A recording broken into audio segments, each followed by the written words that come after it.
মার্কিন হামলার পর এবার ইরানের সঙ্গে থাকার ঘোষণা দিয়েছেন রাশিয়ার প্রেসিডেন্ট ভ্লাদিমির পুতিন। ইরানে হামলাকে অবৈধ ঘোষণা করে দেশটির নাগরিকদের পাশে থাকার এই ঘোষণার পরপরই গর্জে উঠেছেন তুরস্কের প্রেসিডেন্ট রিসেপ তাইপ এরদোয়ান।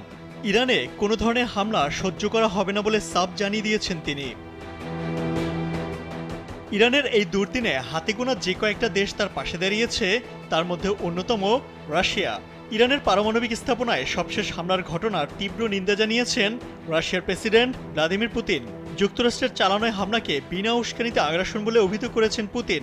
চলমান এই সংঘাতে মস্কো ইরানি জনগণকে সহায়তা করার চেষ্টা করছে বলেও জানিয়েছেন তিনি।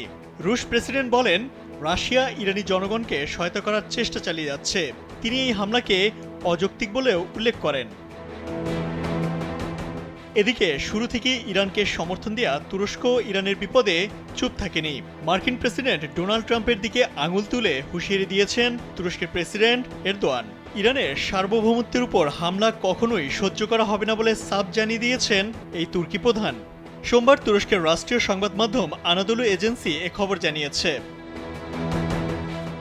এ সময় তুর্কির প্রেসিডেন্ট ডোনাল্ড ট্রাম্পকে ইঙ্গিত করে বলেন, ইরানের সার্বভৌমত্ব ও আঞ্চলিক নিরাপত্তার উপর যে কোনো আক্রমণ তুরস্ক কখনোই সহ্য করবে না। সে যে ব্যক্তি হোক আর যেখান থেকেই আসুক, আমরা আমাদের প্রতিক্রিয়া পরিষ্কার করে জানিয়ে দিচ্ছি। আনাদোলু এজেন্সির ব্রেকিং নিউজে জানানো হয়, তুরস্কের প্রেসিডেন্ট রিসেপ তাইপ এরদোয়ান বলেছেন, ইসরায়েল যেন ইরানে হামলা না চালায় আমরা সে বিষয়ে কাজ করছি। বিশেষ করে বড় ধরনের কোনো ধ্বংসযজ্ঞ ঘটা থেকে বিরত রাখতে কাজ করছি।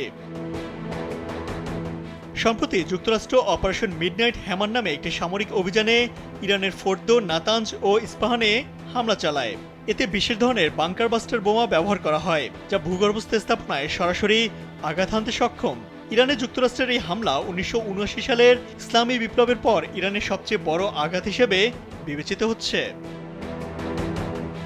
ইমতিয়াজ আহমেদ, কালবেলা।